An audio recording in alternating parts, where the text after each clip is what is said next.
It is September 9th, 2025, and Israel just attacked Qatar, carrying out strikes in Doha that they say were targeting members of Hamas's leadership who were there to discuss a ceasefire proposal presented by the U.S. And this is not the first time that the Trump administration has played this game where they get to act like the good guy. Sure, they want peace, they want a ceasefire, and then Israel is sent in as the attack dog, carrying out a direct attack and targeting the very people that are negotiating in the first place. Joining me now to discuss is retired U.S. Air Force Lieutenant Colonel and Professor Karen Kwiatkowski. Karen, thanks so much for taking the time to join me.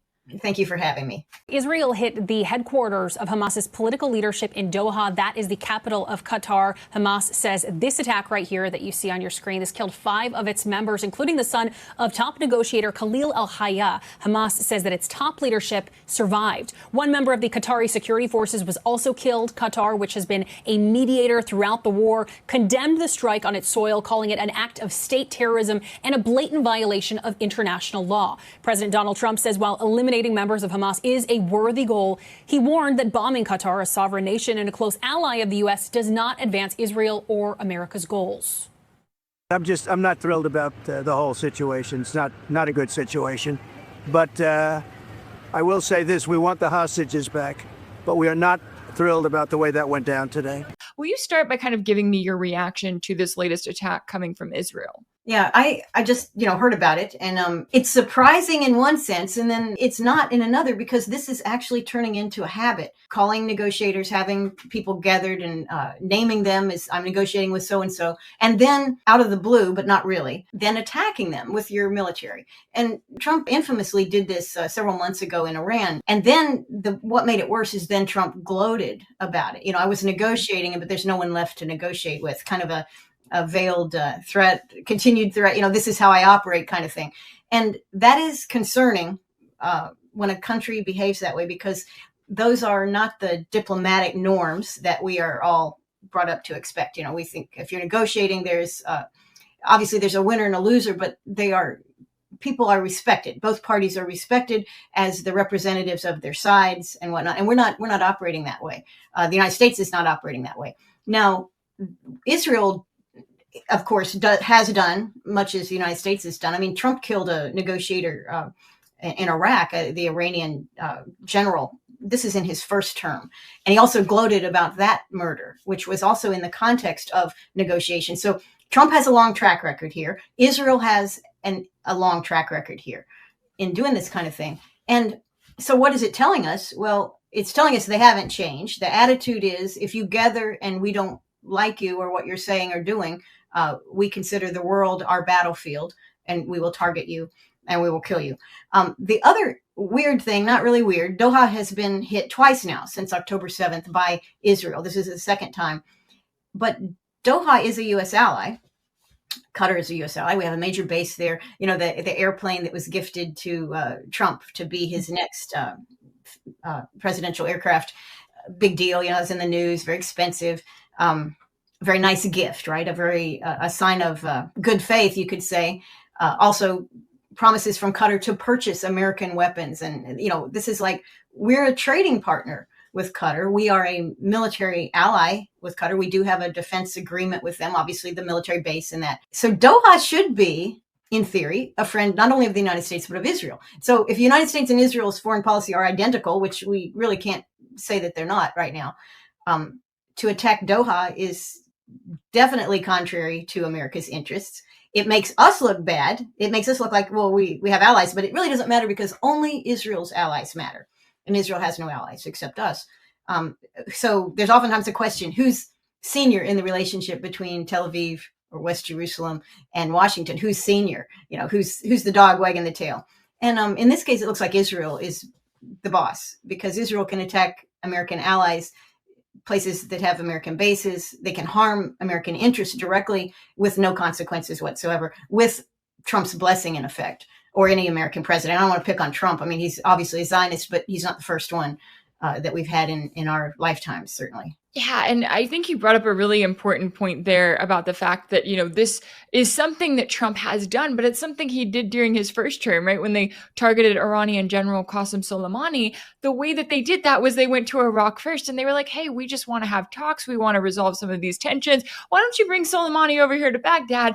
And then the US goes in and they take full advantage of that. And then they brag about it afterwards. And it's setting this precedent that should be extremely concerning. I mean, I know that Russian President Putin was comfortable enough to go to Alaska for talks, right? To say, okay, we'll go talk to Trump directly. But even for a country like Russia that's watching this, I mean, I would think that they've got to start getting a little bit concerned because of the way that the US is handling itself. But this second term, Trump seems to want to use Israel as this attack dog, right? Like he did with Iran, where it's like the US is the good guy. We just want to have talks. We're going to put out a proposal, whether it's for a nuclear deal with Iran or a ceasefire with Hamas.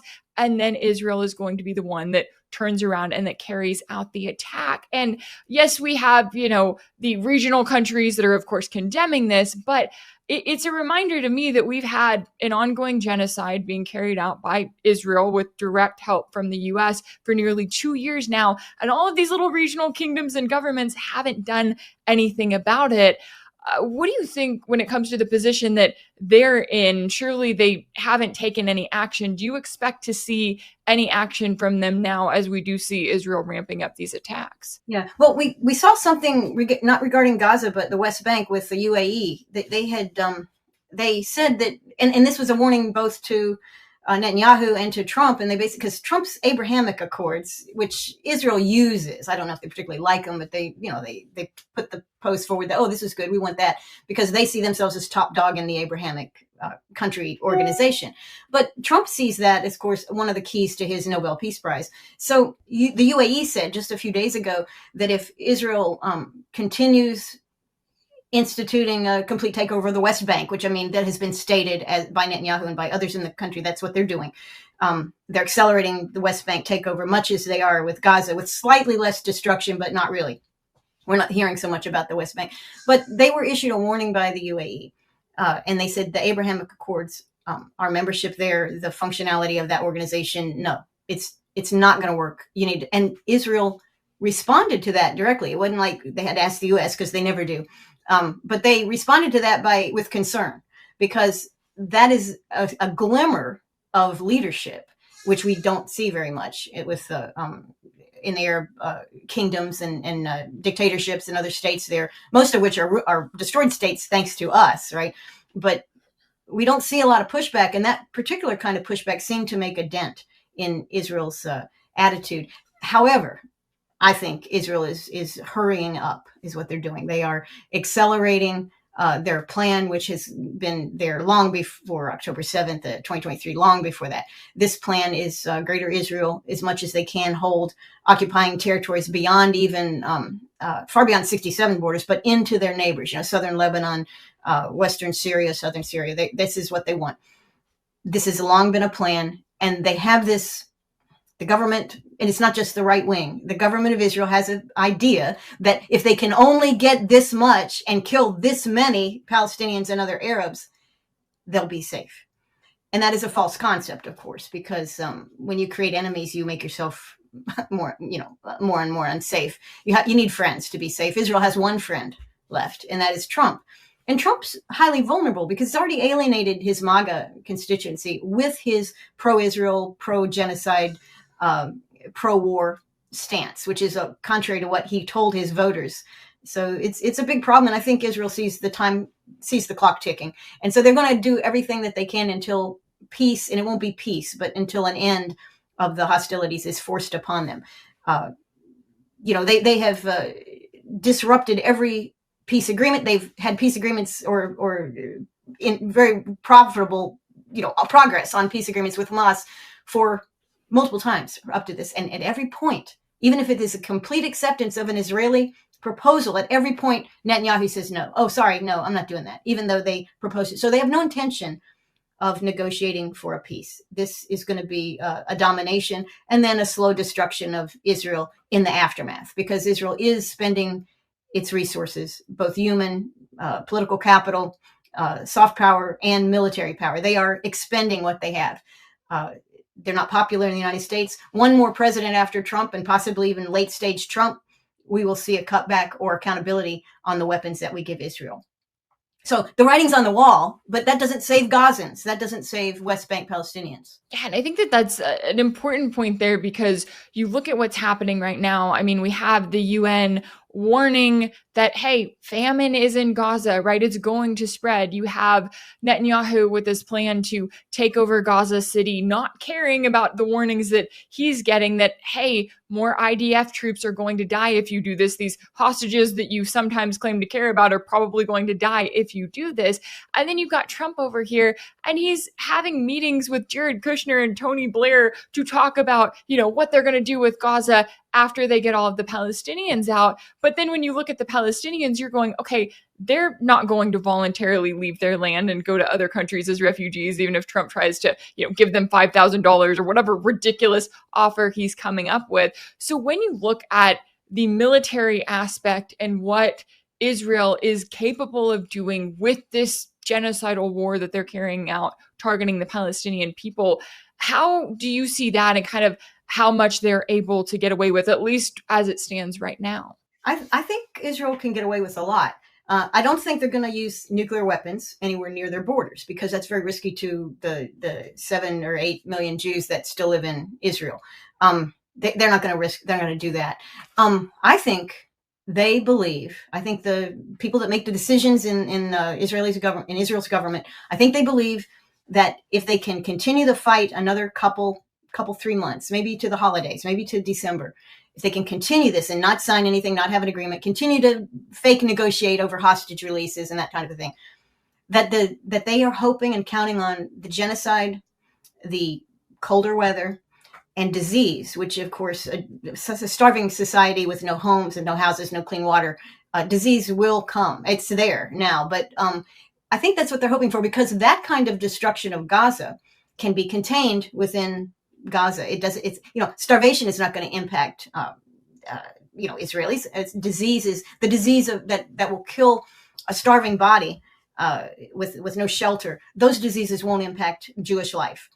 That will be secure from that. So I think that's what they are hoping will happen. And actually, this is what will happen, because the level of starvation, the degree of weakening health of the population, the strong and unchallenged ability of Israel to prevent aid and to control any type of economic activity.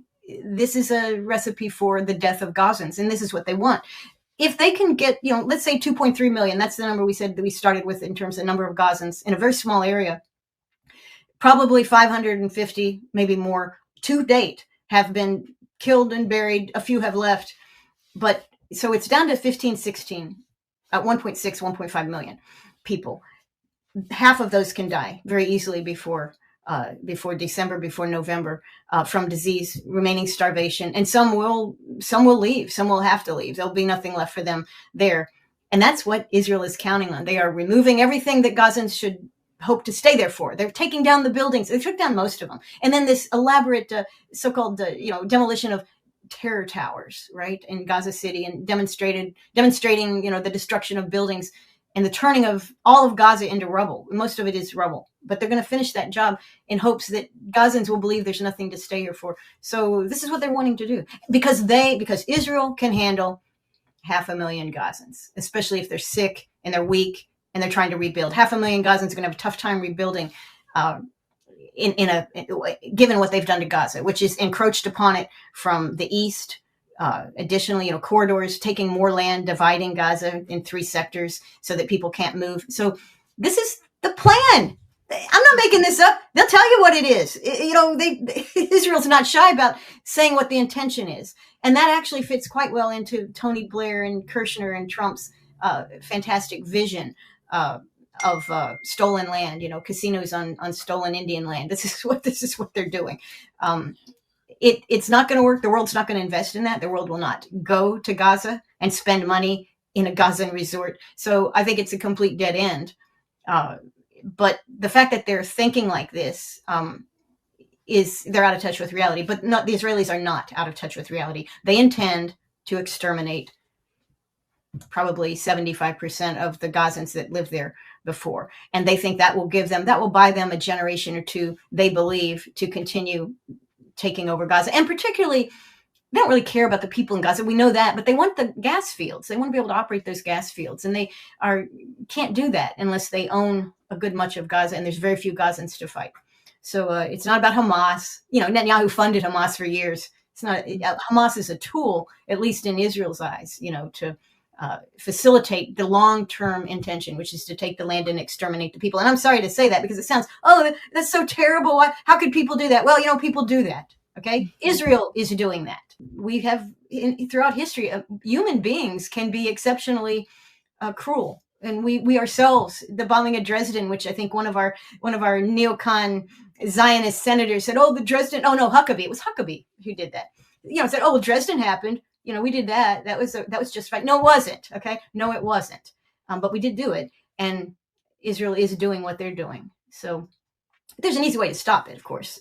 Trump could stop it overnight simply by stopping every single shipment of aid, of weaponry, of dollars, close off the banking access in the United States that Israel has. Very simple. Trump's very good at writing executive orders. I could write one for him. You could too, right? And then stop it overnight. So Trump doesn't want to stop it. He's not willing to. And whether he's compromised or a true believer in genocide, I don't know what the answer is there, but it could be stopped. What Spain has done took almost 2 years. Spain just basically embargoed Israel from weapons purchases. It's really a gesture because we're the ones that are providing most everything. But it's possible to do. They don't want to do it. It's what Gazans need to do is survive. They need to survive this frenetic, insane, animalistic genocide that's being conducted against them. They need to survive that and catch up. Let the world catch up to the reality, which is that the Zionist Israel really needs to be reformed. And if it's not willing to do it itself, it will be reformed by the rest of the world. And that could be militarily. You could get away with this 100 years ago. We didn't have social media. They cannot get away with what they've done. Israel has alienated probably 95% of the planet. Accountability will happen. It won't be through governments like Trump's, but accountability will happen. And so we need Gazans to survive, which obviously I wish they would stop the war now. I don't think Israel's going to do that, though. Yeah, especially as you saw the attack that Israel just carried out, they're kind of sending the message that they're perfectly fine with this. And as you were pointing out there, this did not start on October 7th. Israel was in a position of restricting food and humanitarian aid and supplies to the Palestinians for years before they just came in and completely cut it off. And I know there's been a lot of conversation back and forth about, why aren't more countries stepping in to do more for the Palestinians? Why aren't they, doing everything that they can to stop this genocide? And obviously, a number of different countries, when it comes to countries like Russia and China, they have their ways of doing things. And they are still dealing with Israel. And I think it is frustrating to watch the way that, yes, we have this growing multipolar world, but yet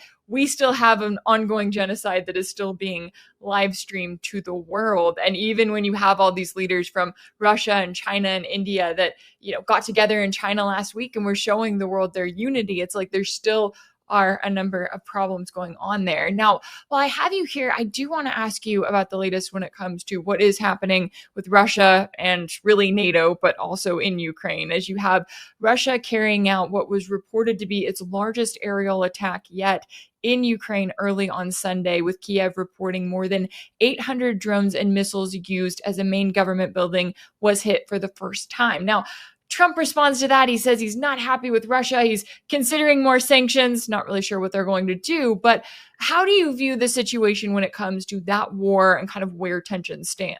Just like Israel has the power advantage over Hamas, over the Gazans who aren't really armed, Russia has the clear military battlefield advantage. Okay. And Putin has actually conducted a very measured, calculated thing. In fact, the West, neocons in Washington and in Europe, they say, Putin's going to take over Europe and whatnot. But then at the same time, they say, but look how weak he is. He's only controlling, even after 4 years, less than a fifth of the population. And it's all this, it's really the border provinces and the Donbass, So he's going so slow, and he must not be able to go faster. And I think what the reality on the ground is he chose to go that way because the mission of the special operation, the invasion of Ukraine, the mission of that was to preserve the rights and the safety of the Russian speakers in the Donbass. So it was a very limited mission. Americans don't understand limited missions, right? I mean, every single thing we've done, oh, that's just a limited mission, but they're never limited. They continue on and on.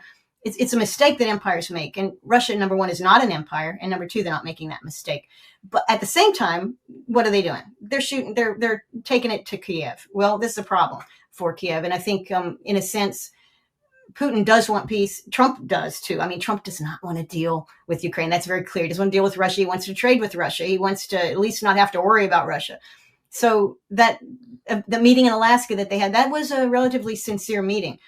The problem is, of course, too many people are still making money from the Ukraine war, arming Ukraine, weapons, promises, and deals. There are very bad leadership throughout Europe, throughout the EU. NATO is led by a war-loving bureaucrat. This is how they operate. So they see continued war in Ukraine, not just as good for their own political positions, but also financially good. Even though it's costing Europe outrageously, they don't see it that way. They're not speaking for the people. We have an elite rule in Europe, and that elite rule is profiting in a number of different ways from continuing the Ukraine conflict. So they don't want peace. Trump wants peace, I think, in that. He doesn't want peace everywhere. Obviously, he could care less about Gaza. He wants peace, though. He wants Russia off his back. That's what Alaska was about. Putin also wants peace. Russia could continue this war for 10 years. That's not in Russia's interest to do that. They're certainly capable of it. They can totally eliminate Ukraine as an independent, functioning country. They don't want to do that either. And you can repeatedly, the Russians have said this. But I think they're shooting at, I think the activity over Kiev and the acceleration is basically saying it's over. Realize this before we have to, if you can't understand that we are capable of destroying your government facilities and your own foreign minister has fled the country because we used a drone to attack the government building, realize what that says about your abilities. And, I don't want to go on and on, but, we had a civil war in this country many, many, years ago. And I live in Virginia, and in Appomattox is south of here. And it's in the defeated territory, the defeated Confederacy. And yet the generals from both sides met there. And, there was an agreement. It was a surrender, but it was a surrender of, that was encompassed in we are all Americans. We respect each other. This has been a terrible thing. Probably didn't even have to happen, but it has happened. And here we are, and we're going to end it. And they ended it. They ended it with respect. And, with Ukraine, Putin has consistently said this, Russians too, they're Slavs. They're Ukrainians, but they're also part of the Slavic Brotherhood, and they are related to Russians. They have a long history of Russia. I mean, Odessa, when you say Odessa, you don't think Ukraine. You think Russia, right? That's historically Russian area. We call the place in New York, Little Odessa. It's not Ukrainians that live there, it's Russians. So they have a brotherhood. And in some ways, this has a similarity to a civil war that's coming to an end. But we aren't to the point of an Appomattox yet. And then, of course, there's another problem. And this is the same problem that we have in the United States in terms of our policy. We lie. Israel lies. Ukraine lies. And the Ukrainian leadership, it's not clear how much popular support they have. We know it's not very much, but they also don't have electoral legitimacy because the martial law that was declared suspended elections. So martial law is a result of a war. If the war ends, there's no martial law, which means they must immediately hold elections. And the folks that will remain in Ukraine to vote, even if they allow immigration, the immigrants to vote, Ukrainians in Europe to write in or whatever, this will not end good for the current leadership. So we have less an Appomattox situation than we do a tunnel under Berlin somewhere where people absolutely cannot and will not surrender. They'll commit suicide before they surrender. So this is a problem that has to be resolved by human beings. Could Zelensky stand up and say he's willing to negotiate because he doesn't want to see Kiev destroyed by Russian missiles? If he does that, he'll be shot immediately in Kiev by his own people. So how do we get to a point where we can stop the fighting in Ukraine? Again, I think what we're seeing in both places, both in Gaza, the difficulty in getting to an agreement between a powerful force and a less powerful force is human beings, and we don't have human skills. Callas from Maria, not Maria, the woman who runs, I don't know if she runs the EU or whatever, made a really stupid speech about how Chinese have these skills and they don't have these other skills, and Russians have these skills and not the other skills.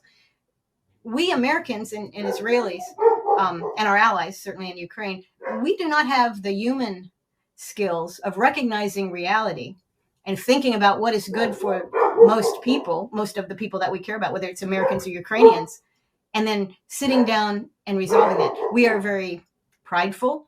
We are very ahistorical. We have no idea what's happened in the past. I mean, even Trump's been president twice now, and he still has no clue as to what's really happening in Ukraine. So there's no excuse for that, but we're ahistorical people in this country. And of course, Israel writes its own history day by day and makes up facts that they call facts that basically suit them. They ignore reality too. So the real healing here has got to be in our own people and our own government leaders in accepting reality and then putting not themselves first, but their nations. And I think Ukraine can survive and be a productive, ideally a neutral country, but certainly a productive and potentially wealthy country if its leadership, if the leadership will put that as its number one goal. But right now, Zelensky doesn't want to get shot in the back of the head, and he doesn't want to lose the next election. So he's not going to do peace. And Netanyahu doesn't want to go to jail. Netanyahu is going to leverage this war until he's dead. This is what they want to do. They don't put their countries first. And it's on display for the whole world to watch. And that's what we're watching. Yeah, it is very concerning all around. And I think you tied it together really well when it comes to, the situation that we're seeing and how, the U.S. is supporting all of this, and the U.S. profits from the more endless war. And now we've got a Department of War, I guess, to really hit it home what we are continuing to pursue here. A lot at stake all around. But I really appreciate you taking the time to join me today to break down all of the latest here. Retired U.S. Air Force Lieutenant Colonel and Professor Karen Kwiatkowski, thank you so much for your time and insight. Well, thank you so much for having me. It's been a great pleasure. If anything in this video resonated with you, be sure to like it, share it with your friends, leave a comment. And as always, don't forget to subscribe. And if you want to keep up with all of my work, make sure that you're subscribed to my page on Substack. That's rachelblevins.substack.com. That's where you'll find ad-free videos and new weekly episodes of my exclusive series for paid subscribers called Sanctioned. You can also check out Sanctioned over on my page on Patreon. That's patreon.com/rachelblevins. As always, thank you all so much for all of your support, and I'll see you next time.